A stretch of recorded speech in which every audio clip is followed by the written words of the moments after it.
maa ngi leen di nuyu ki ci nekk di la nuyu ci sa tur di nuyu bépp membre Pastef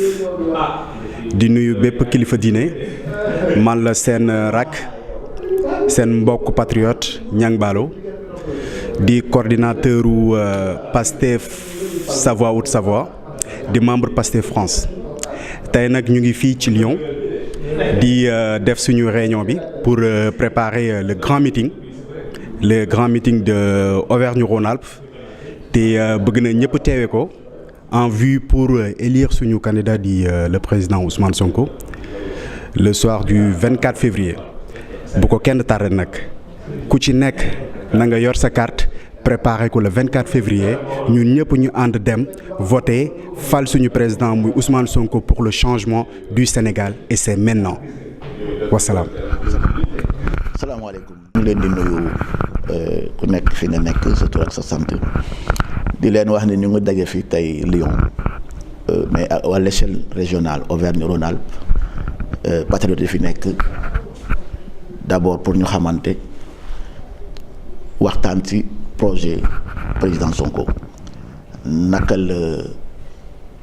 bëgg yóbbu fan la bëgg yóbbu réew mi donc loolu moo tax ñun ñu ñëw fii ci suñu kuréel gi pour waxtaan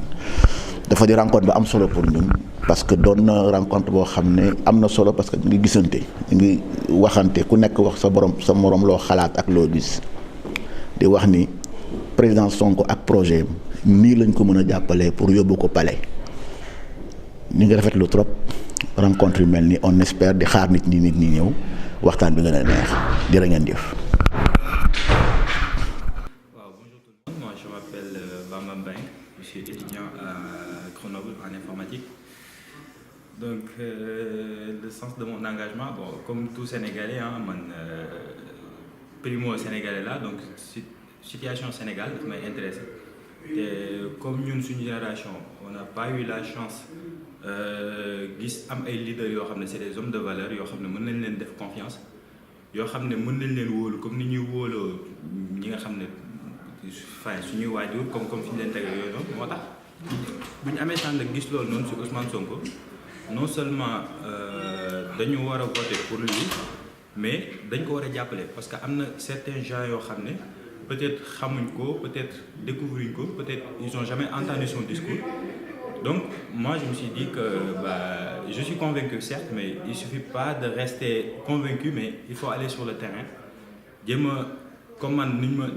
Ousmane convaincre ma jéem sama yeneen morom yoo xam ne peut-être ils ont pas eu la chance de découvrir que yooyu noonu ñoom tamit ñu am ci gis seen bopp. donc loolu kese la Ousmane mosuñ koo xam parce que des fois damay waxtaan ak ay sénégalais comme ñun dañoo dugal yenn idées suñu bopp naa ñu waaye yow li ngay def kii xanaa dañ la fay ak yooyu noonu Pastef en général c'est des gens yoo xam ne ils sont motivés xamuñ Ousmane Sonko mosuñ ko gis mais dañu gis ci moom ay valeurs yoo xam ne ça nous avait tellement manqué parce que homme politique yi Sénégal jaw sax aussi ñoo ñëpp xam nañ ñoom demee. donc voilà te comme disait un sage rek boo xam ne yaakaar naa ñëpp xam nañ ko muy Serigne Sam Mbaye mu ne kàddu bu jugee ci xol lay tàbbi mais bu jugee ci làmmiñ ci ay nopp rek lay yem. ñun nag aujourd'hui on a quelqu'un boo xam ne wóor nañu ne li muy wax ci xolam la ko tibbee lu dëggu la ci moom parce que tamit ça du ay mystère nit ki il suffit nga xool ko rek xam ba xam kii buy wax dofuñ quoi. En plus, au-delà de ça, on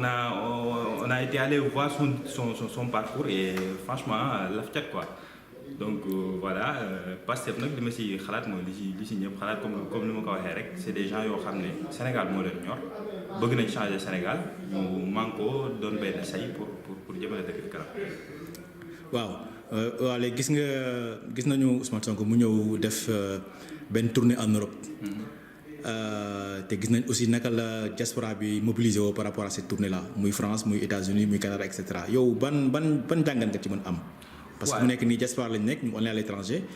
mais boo xoolee élection bi quand même Sénégal lay amee. waaw d'accord mais tamit man déjà primo jàngat bi si am rek parce que y a un certain temps passé Sonko ñu bëri xamuñu ko woon man mii c'est à travers un grand frère que je l'ai connu te bu ñu xoolee maanaam nu mu convaincre xolu jaam yi en un laps de temps moo lay wan ne mbir mi du neen kii ku dëggu la te en plus vu mobilisation bi xew Paris ak feneen fu mu mënti dem tamit signal la rek on a envoyé un signal fort au Sénégal parce que tamit bien vrai que on est à l'étranger mais je pense que tout un chacun peut influencer sur son entourage au Sénégal donc je pense que am base ci diaspora bi ça signifie en une façon indirecte que am nga base Sénégal quoi. waaw léegi yow ñun ñu ngi fii Lyon te nee nañu tamit élection bi Sénégal lañ koy gagné léegi ñun waa Lyon waa diaspora yan action la ñu war a def concrètement pour que Sénégal ñu mun mobiliser de manière très très concrète quoi pour mun a voter pour Ousmane Sonko. waaw comme ni ma ko waxee rek affaire yi moom certes li si des bëreetul temps bu gàtt la mais instant bi dañ gën a mën a wax te dañoo war a gën a catalyser wu. ku nekk comme je l'ai dit am nga influence Sénégal am nga say xarit. Y a pas de tabou c'est vrai que pour la plupart d'entre nous on n'a jamais fait de la politique parce que Sénégal politiciens yàq nañ ko tellement que boo waxee politique yow dañ lay classé fenn fii mais yàlla xam na ne man mii genre yi musuma si taxaw mais y a pas de tabou il faut aller voir les gens de discuter avec eux bu ñu mënee tamit à travers les réseaux sociaux man par exemple ce que je fais mooy que des fois damay postuler ay stories affaire yooyu noonu pour attirer les gens les amener vers une discussion parce que comme je l'ai dit il y a des gens yoo xam ne ba waxtaan ñoom tu te rends compte que c'est juste une déception en fait qu'ils ont eu ils croient que tous les leaders politiques sont pareils du coup ñoom seen yoon sa nekk ci affaire yooyu noonu ces gens là il faut les récupérer leur expliquer ce qu'il en est et puis voilà je pense que déjà Pastef ñu ngi ci travail boo xam ne machallah mais 2 mois yi di ñëw moom il faut ñu gën a yëngatu daal voilà. waaw jërëjëf merci. Bonjour à tous man maa ngi tudd Ibrahima Sow nekk secrétaire général collectif des associations sénégalaises bi nekk Lyon ñu koy wax SOPE mooy solidarité pour exister muy association boo xam ni nag day regrouper plus de 12 associations sénégalaises yi nekk ci dans la région Rhône-Alpes du rek association sénégalaise rek ci bokk parce que am na sax ay Comoriens ak yeneen xeet yu ci bokk boo gisee sama teewaay fii nag tey ci assemblée générale Pastef bi daanaka man bokkuma Pastef mais li tax ma gën a ñëw mooy sama xarit di sama wëllëre mooy Abdou Sonko mi nga xam ni mooy représenté fii Pastef Abdou dafa nekk plus de 10 ans président association bii ma lay wax nii mooy collectif Soppe nekk na ko plus de 10 ans liggéey fa liggéey bu mucc ayib liggéey bu rafet ba ñëpp nawloo ko fi ba nga xam ni sax léegi mairie Villeurbanne day liggéey ndug ñun préfecture bi liggéey ñun dem nañ sax ba consulat bii tey bu amee pour consulat sénégalais bii nekk tey Lyon buy consulat sénégalais bi nekk fii à Lyon Abdou Sonko la ak Samba Gueye ñoo liggéey bi ba mu am fi kon c'est des gens yoo xam ni de manière très pratique c'est des travailleurs et puis lu ñu ñëpp nawloo fii ci région bi la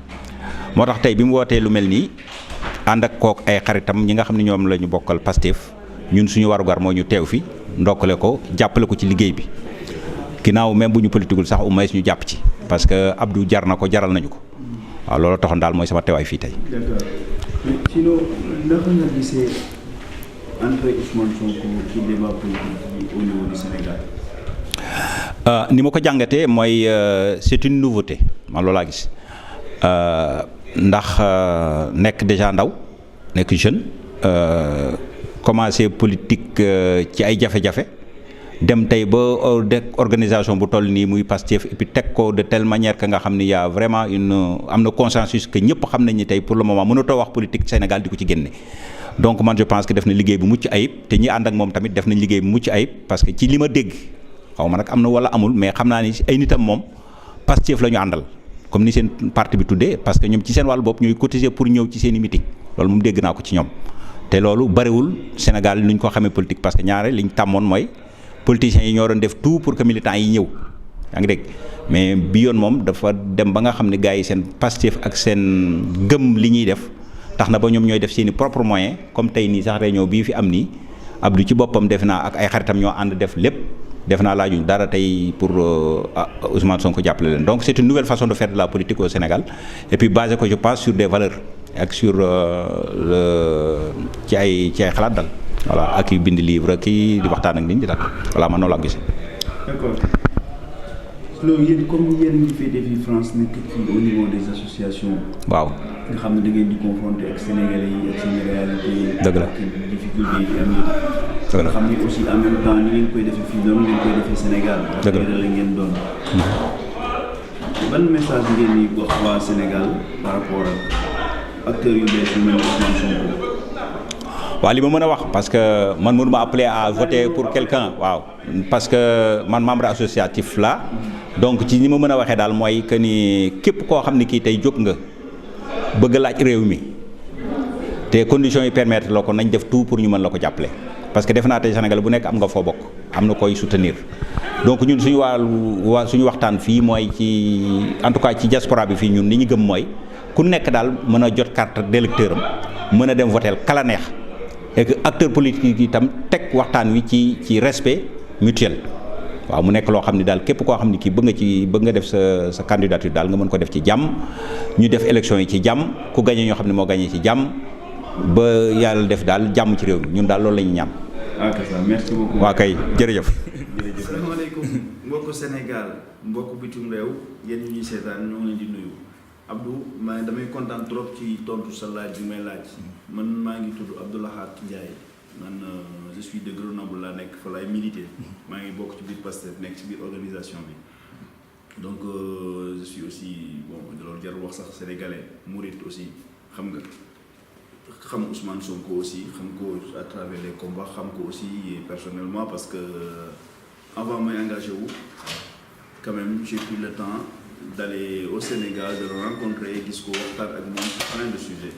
mu nekk nit ku humble nit ku yaatu nit ku am xam-xam macha allah nit ku vraiment bu xam li muy wax xam li muy def aussi donc du coup par rapport ak suñu engagement man je me suis engagé comme la plupart des ñi nekk di Pastef rek xam nga pour la première fois ñu dégg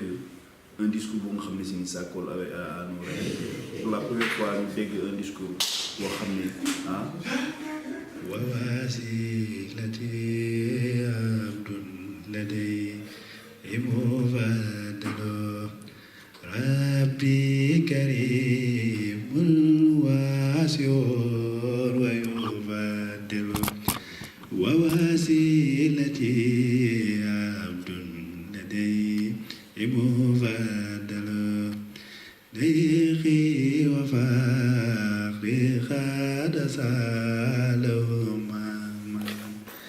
bil mustafa man sabahu la yuzam ya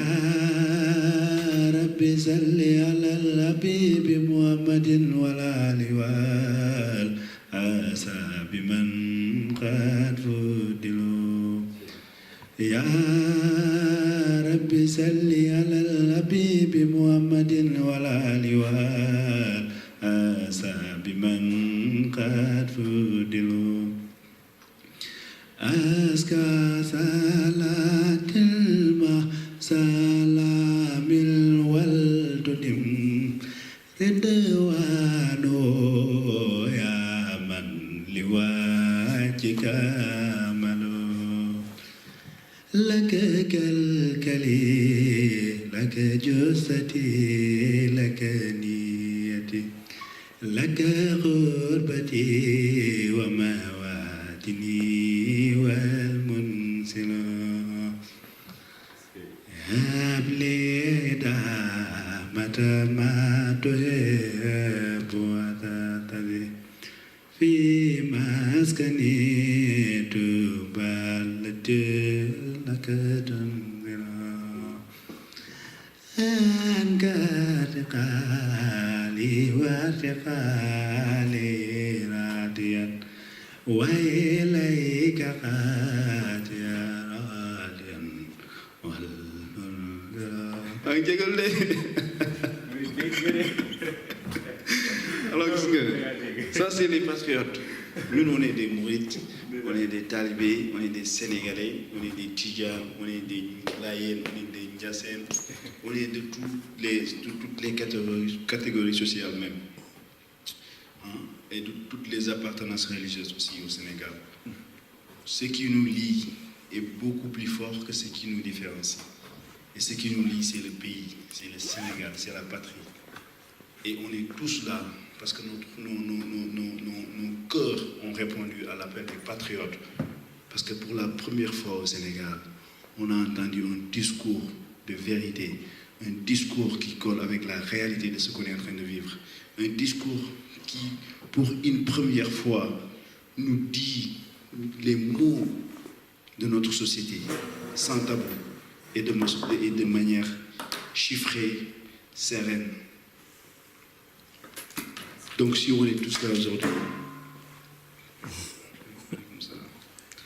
si on est tous là aujourd'hui, c'est pour répondre à l'appel des patriotes.